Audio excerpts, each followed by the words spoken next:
Bonjour à tous, Vanessa Angèle, donc je travaille pour le mouvement Emmaüs qui a été fondé par l'abbé Pierre et plus spécifiquement au sein d'un groupe qui s'appelle Emmaüs Défi, dont la mission est vraiment de sortir des personnes de la rue grâce au travail. Le rêve qu'on porte chez Emmaüs Défi, c'est de permettre à chacun de retrouver un pied dans le travail, ceux qui ont dégringolé assez loin, et à travers le travail de regagner une dignité, une place dans la société.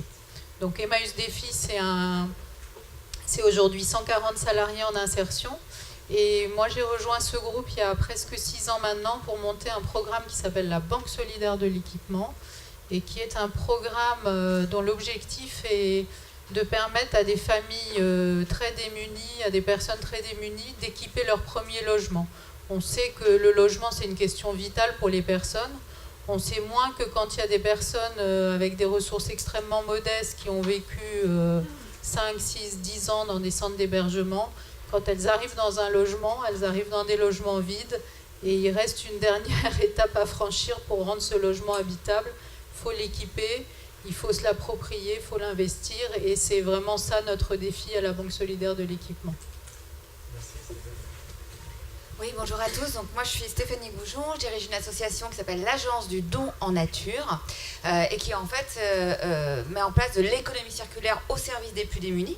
Puisqu'on est parti d'un constat, c'est que chaque année, en France, les entreprises sont contraintes de détruire plus de 600 millions d'euros de produits neufs non alimentaires. C'est une étude qu'on avait copilotée avec l'ADEME, alors que dans le même temps, il y a presque 9 millions de personnes qui n'ont pas accès à ces produits de nécessité courante, que ce soit des savons, des lessives, de la vaisselle, des sous-vêtements.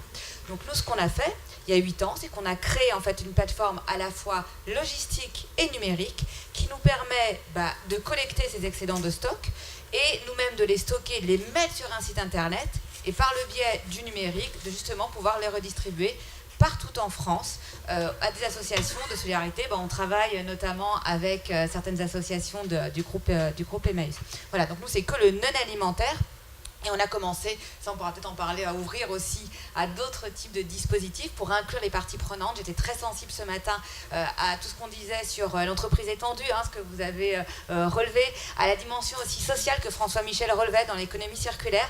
Voilà, donc nous on a aussi beaucoup de programmes, on est un peu des fans de la supply chain, on a structuré une supply chain du don, beaucoup de programmes aussi pour aider nos associations partenaires à se structurer en la matière et à créer aussi des jobs, en fait, des emplois indirects par ce biais.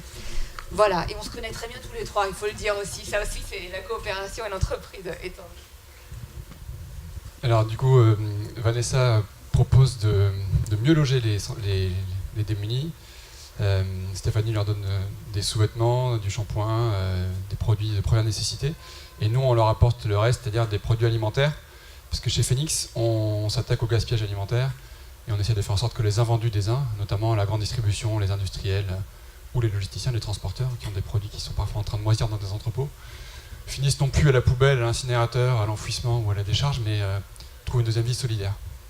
On a un peu la même expertise que Stéphanie, c'est-à-dire qu'on a une double brique, à la fois numérique, on a une plateforme web qui est une sorte de vente privée en B2B, où en gros tous les acteurs professionnels qui ont des invendus alimentaires à J-2, J-3, J-4 par rapport à la date de péremption, peuvent les déclarer en ligne. Et nous, la plateforme les propose à toutes les assos du coin dans une logique de circuit court, de quartier. Et en plus de ça, on a une brique logistique où on fait, on en parlera tout à l'heure, mais des collectes mutualisées. La seule distinction qu'on fait avec les deux structures précédentes, c'est que nous, on a choisi un format un peu différent. On est une structure marchande, on est ce qu'on appelle une entreprise sociale, c'est-à-dire un modèle un peu hybride entre un business traditionnel, qui est un modèle économique, qui est rentable, qui lève des fonds même pour se déployer, et puis qui poursuit en même temps un objectif d'intérêt général, puisque nous on s'attaque au gaspillage alimentaire, on s'attaque à la solidarité, mais on est sous statut marchand et on a un modèle économique que je pourrais vous décrire tout à l'heure. On essaye de montrer qu'on peut faire du business autrement et qu'il y a des modèles d'affaires qui tiennent la route sur des missions un peu plus nobles que le business classique traditionnel. Merci. Alors ma première question, c'est qu'est-ce qui pousse les entreprises à vous donner en fait on sait que les entreprises par essence ne sont pas forcément des philanthropes. Est-ce qu'elles ont outre le fait de se débarrasser d'un certain nombre de produits qui arrivent en fin de vie ou qui sont presque périmés des fois, est-ce qu'il y a d'autres avantages à donner à des associations telles que les vôtres? Eh bien, ceux qui... à celles ou ceux qui vont bien répondre. Il n'y a que des avantages à donner. Mais je pense que d'ailleurs, on pourra peut-être faire témoigner aussi, on a quelques donateurs dans la salle, notamment les laboratoires Expansience avec David Adout. Mais du coup, moi je vois, il y a du crédit d'impôt, bien sûr. Il y a un avantage économique qu'il ne faut pas nier. Je rejoins complètement Jean là-dessus.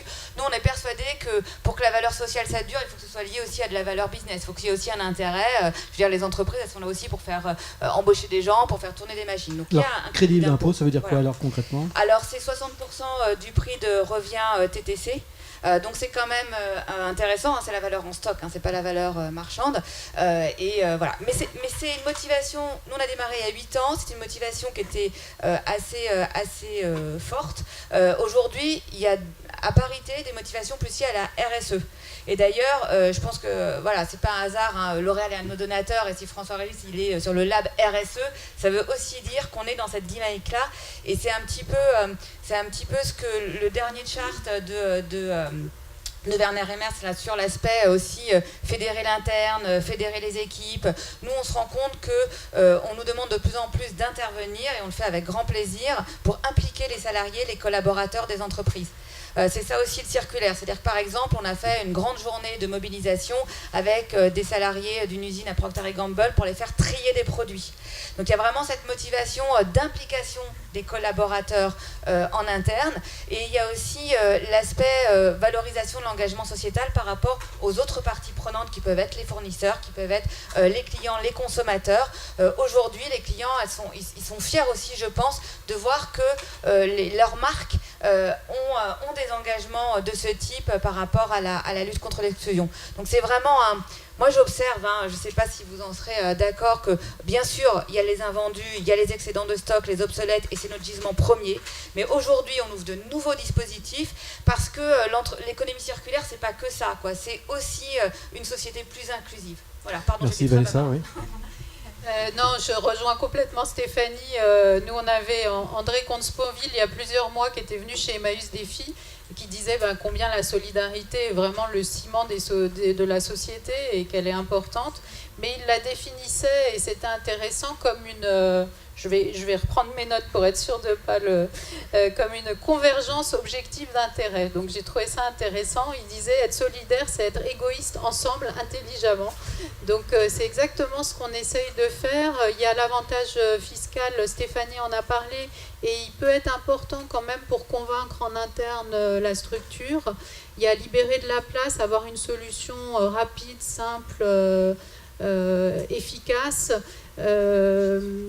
Hier, on marquait les 10 ans d'Emmaüs Défi, et on avait 4 partenaires supply chain qui disaient que, en fait, avec l'avantage fiscal, si on prend en compte les externalités négatives de vendre à des soldeurs ces produits-là, vraiment économiquement l'entreprise s'y retrouve. Après, c'est vrai que si je regarde la motivation des partenaires actuels, donc nous, ce qu'on récupère, c'est du don de produits neufs, d'équipement de la maison. Vraiment, notre objectif, c'est de pouvoir aider les personnes à se meubler, donc des meubles, des matelas, des lits, des serviettes de toilette, du linge de maison, des couettes, des oreillers. Vraiment, on est dans du très concret. Leur motivation principale, c'est en effet, en termes de RSE, de contribuer à cette lutte contre la grande exclusion. Notre programme, il a pour mission d'équiper des personnes, mais aussi de créer des emplois. Toute la logistique, elle est faite par des salariés en insertion, donc qui font la réception des dons, la préparation des commandes, et c'est une partie essentielle du programme. Elle est aussi, bien sûr, d'impliquer leurs collaborateurs. Je pense que vous avez tous dans vos entreprises quand même cette demande de remettre parfois du sens dans les métiers, et ce sont des initiatives qui permettent de le faire. Hier, il y avait Marc Procop, le directeur supply des Galeries Lafayette, qui disait aussi que ce type de programme, ça leur permet de très concrètement toucher du doigt. Il est venu chez nous, par exemple, avec son comité de direction une journée. Il est parti en livraison, livrer un bénéficiaire de la BSE, Et je vous assure que quand c'est ça, c'est gagné pour nous. Il est arrivé dans un appartement complètement vide avec nos salariés pour faire la livraison. Je pense que c'est des expériences qui sont extrêmement fortes pour les équipes. Peut-être le dernier point que je noterais, c'est la démarche d'innovation. On voit que vous êtes tous quand même dans des démarches d'évoluer, d'innover. L'innovation sociale, elle peut vous aider dans ce processus-là. Parce que je pense que nous, notre travail, il est vraiment basé sur l'observation des difficultés, sur l'empathie, et que parfois on permet à l'entreprise de faire un pas sur le côté qui l'aide à voir les choses différemment. Merci. Jean Moreau. De précision, je vais être rapide. Moi, je souscris à tout ce qui a été dit. On a la chance d'avoir un sujet qui est pas très compliqué à vendre. C'est dur d'être contre ce qu'on fait. Il y a une évidence écologique, environnementale, sociétale et économique. Donc en général, c'est pas très long, c'est pas très compliqué à vendre. C'est un peu prétentieux de dire ça. C'est juste que les cycles de vente sont longs parce qu'il faut convaincre plein de parties prenantes, les donneurs d'ordre, la RSE, le développement durable, la compta, la finance, le juridique, les achats. Donc on s'est baladé souvent dans les groupes comme ça pendant 12 à 18 mois avant de trouver le bon interlocuteur qui a la main sur le bouton pour dire ok, on va faire ce programme de dons et de RSE. Mais et à côté de ça, juste peut-être deux précisions. Nous, il y a deux leviers supplémentaires. Sur l'aspect économique, il y a effectivement le crédit d'impôt, donc 60% de la valeur en stock des produits donnés. Mais il y a également... C'est mieux que de l'acheter. Tout à fait, et puis d'autant plus qu'il y a un double effet qui se coule, qui est que le coût des déchets, c'est cher, je pense que vous en êtes tous conscients. Au-delà du crédit d'impôt, il y a la réduction pure du poste gestion des déchets, incinération, destruction. Nous, pour la partie biodéchets, donc déchets alimentaires, les acteurs traditionnels du déchet, pour ne pas les citer, ils facturent entre 120 et 180 € la tonne.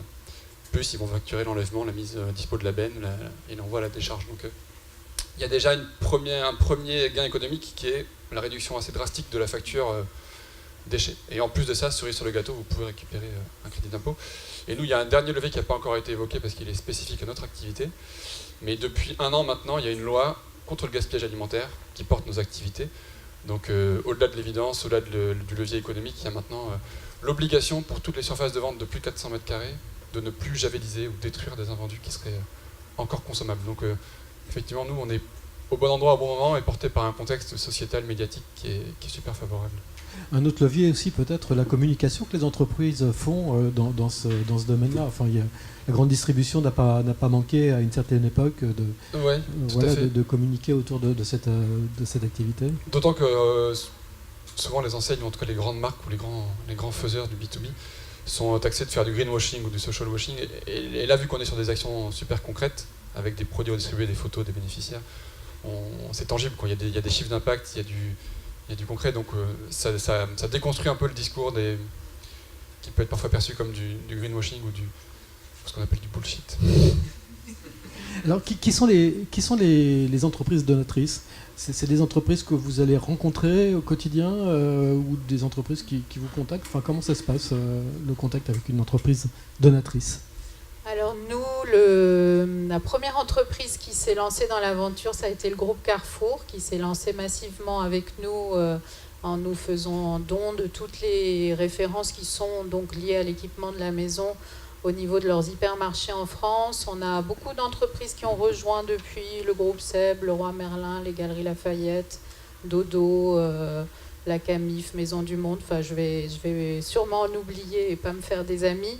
Ils viennent pas encore très souvent frapper à notre porte, j'aimerais bien, mais on a quand même généralement besoin d'aller les chercher et de les convaincre.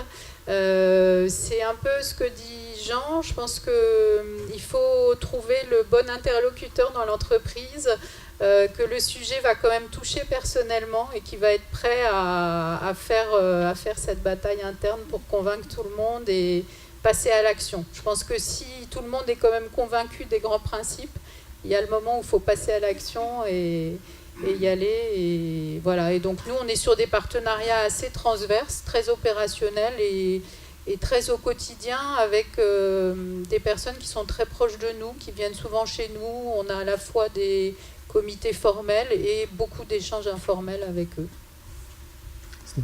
Alors, moi, je ne pourrais pas tous les citer parce qu'on en a une grosse centaine. Il y a toutes celles que Vanessa a citées qui sont partenaires également.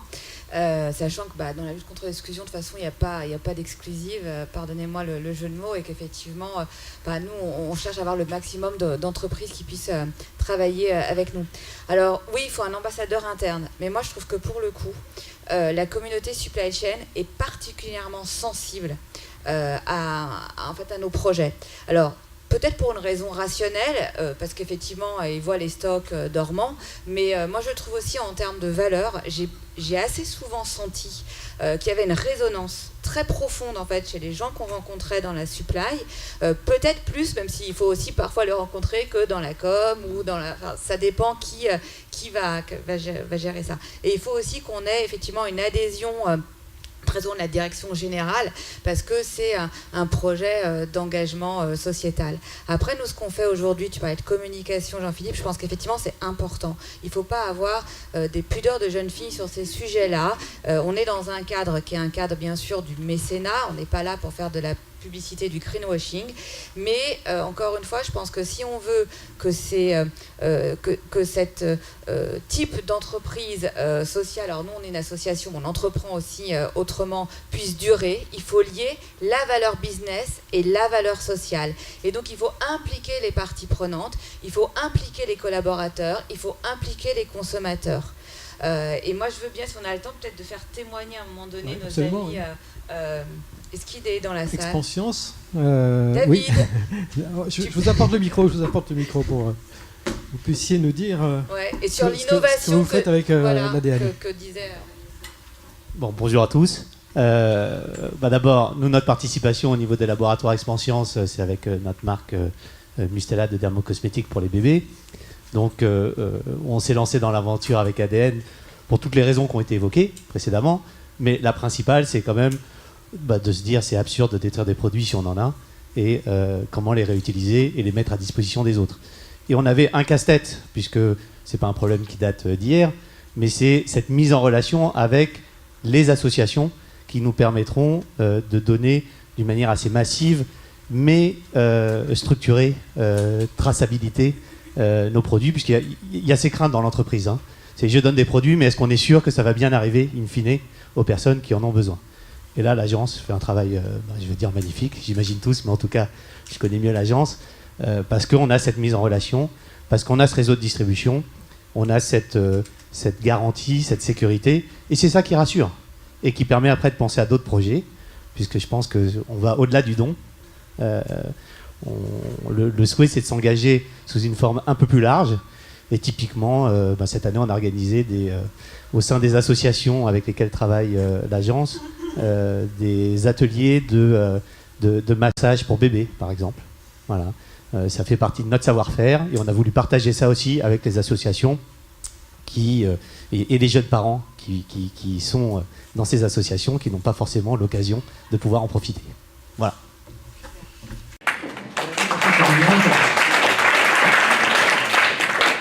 Je voulais juste mentionner un point sur la traçabilité, parce que je pense que c'est une problématique que vous avez tous à cœur.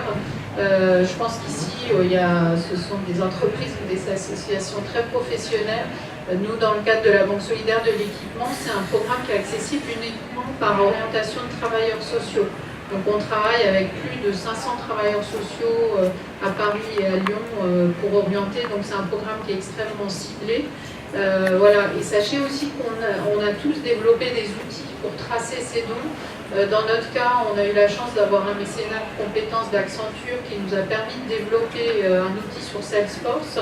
C'est vrai que quand je le présente à des équipes supply, j'ai le droit à des regards un peu surpris. Voilà, c'est vrai que pour Emmaüs, la gestion de produits neufs et la gestion de stock, c'était quelque chose de très nouveau, puisqu'avant, on gérait que des produits d'occasion et des pièces uniques. Donc voilà, sachez aussi qu'on a su s'équiper des outils qui permettent vraiment de faire ce suivi du nombre de familles qu'on équipe, du nombre de produits qui ont été distribués, et c'est un élément, je pense, important pour vous. Peut-être un retour justement sur pourquoi vous avez créé cette activité et passer du produit neuf justement à des produits qui étaient déjà usagés. Dans l'autre sens plutôt. En fait, c'est une bonne question. Nous, c'est ce que je disais tout à l'heure, on est vraiment parti d'une difficulté qu'on observait pour nos salariés qui sont en parcours d'insertion, pour ceux qui à la fin ont la chance d'accéder à un logement.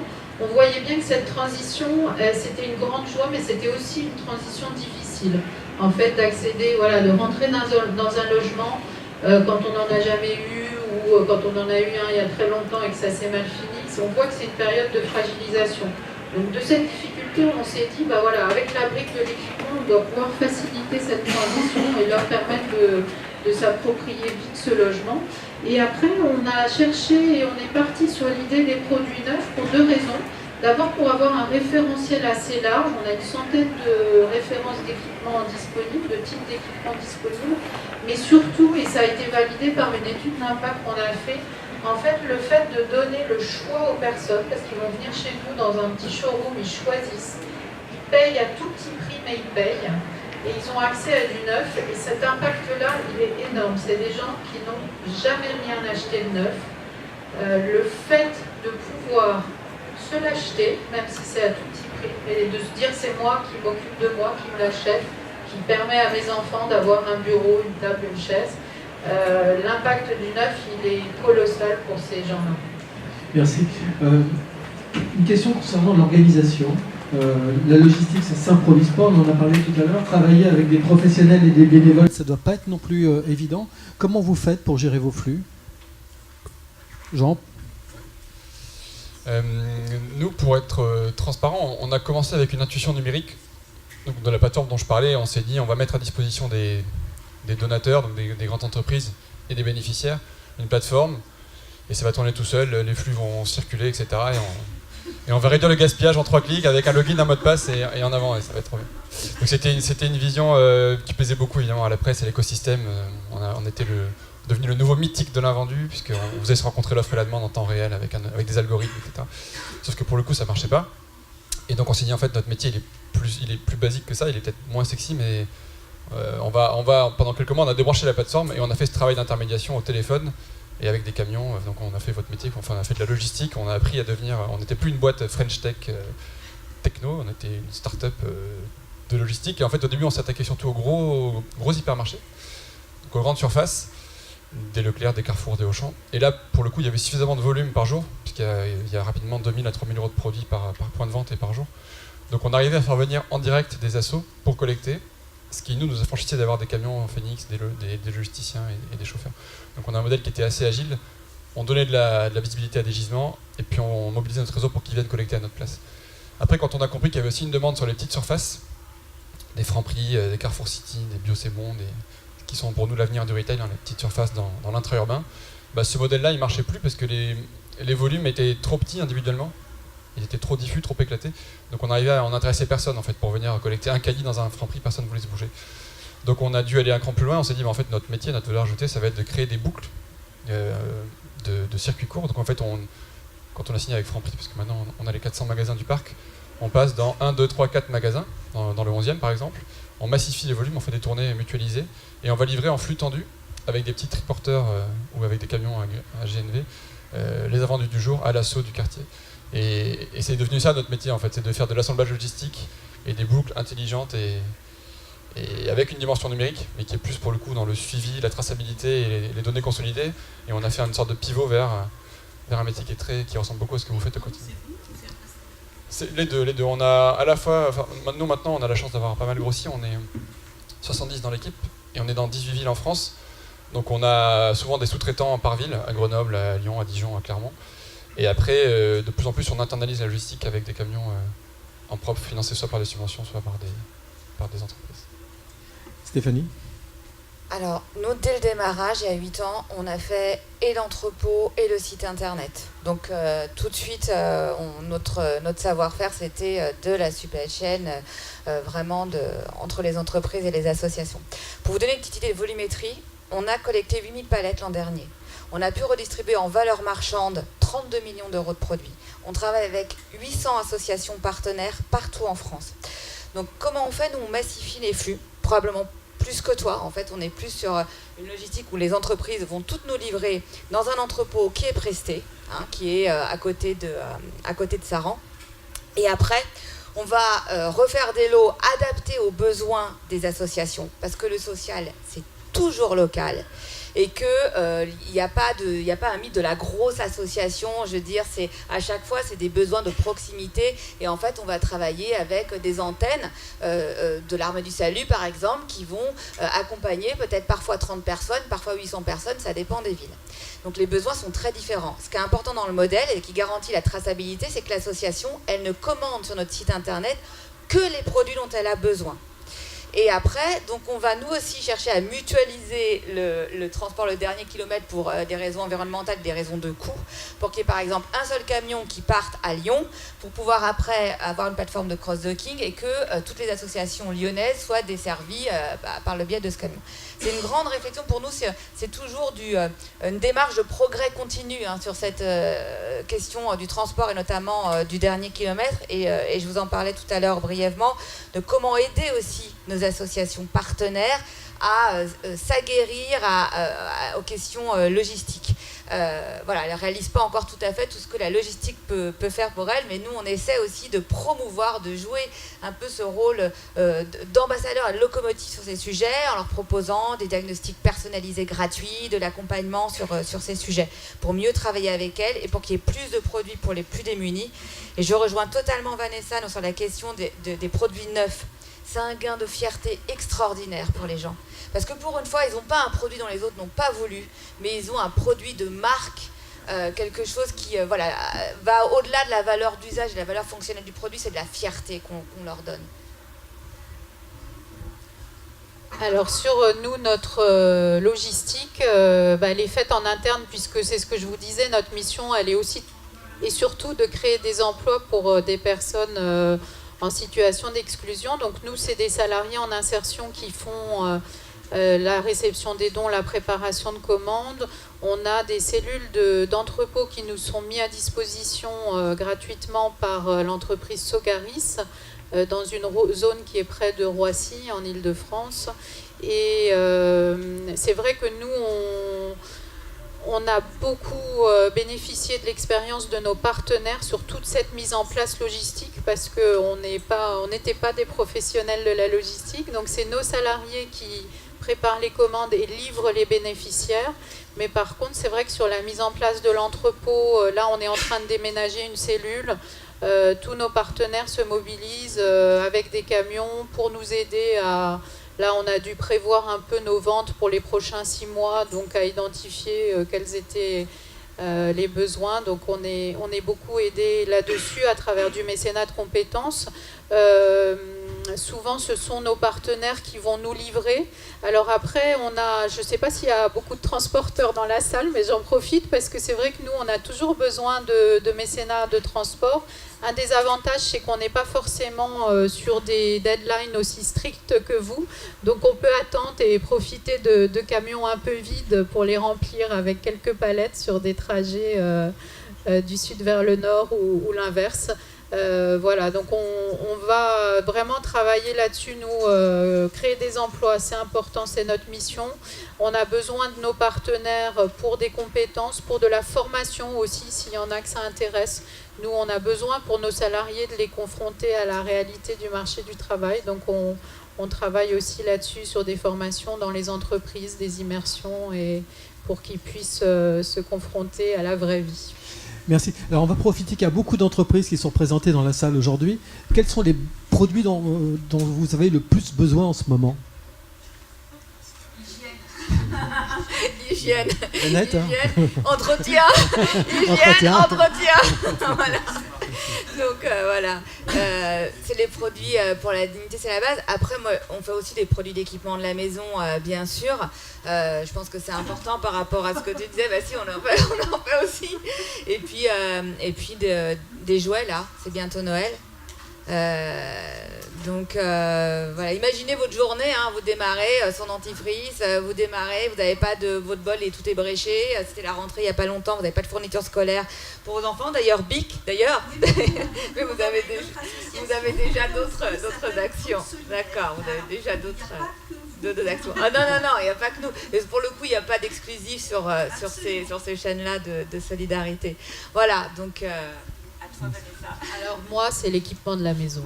Je me répète, mais des matelas, des chaises, des tables, de la vaisselle, des casseroles, des poêles, des cocottes minutes, du linge de maison, vraiment des couettes, des oreillers. Donc tout ce qui... Ça peut être aussi de la déco. On parle souvent de la première nécessité. On voit quand même dans ces programmes-là combien c'est important quelquefois de permettre aux gens d'avoir accès aussi à du superflu, superflu, des rideaux, du beau, des lampes, de la déco. Enfin, on avait encore un témoignage hier d'une maman qui disait, mais en fait, mes enfants, même quand on était dans le logement, au début, ils invitaient personne, et puis après, on a pu vraiment le décorer, et là, ils se sont mis à inviter des amis. Bon, c'est, voilà, le superflu, c'est important aussi. Donc vraiment, nous, je dirais, ce dont on a plus besoin, c'est du don en nature, de produits d'équipement de la maison, parce que sans ça, le programme ne tourne pas. Mais on a aussi besoin de mécénat de compétences, parfois, on a des grosses réceptions qu'on a du mal à absorber avec nos structures logistiques actuelles. Donc, on peut avoir du besoin temporaire de stockage et on a aussi besoin de transport. Voilà. Merci, Jean. Eh ben, nous c'est pareil, plus on a de volume à disposition, plus on a d'impact social, environnemental, donc plus la puissance du projet est forte. Nous, on approche là des 10 millions de repas redistribués depuis la création de Phoenix en mars 2014. Donc ça commence à être significatif, on redistribue 80 000 repas par jour. Si vous pouvez nous aider à passer la barre des 100 000 avec soit des produits alimentaires frais, soit des produits alimentaires secs, donc à DLC non dépassé ou à DLUO/DDM. Pour vous donner un exemple, j'ai beaucoup parlé de retail et de grande distribution, mais on travaille pas mal avec Rungis sur des palettes d'ananas, de mangue, d'avocats. Il y a des tonnes et des tonnes de produits qui partent à la poubelle là-bas, sans nous ou malgré nous.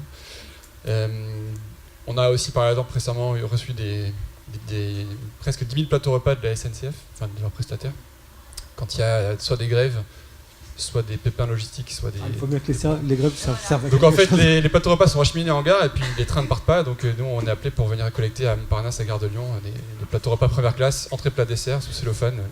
Nickel, facile à redistribuer pour des bénéficiaires qui ont accès à des repas de qualité. C'est pas des repas d'avion, donc c'est encore meilleur.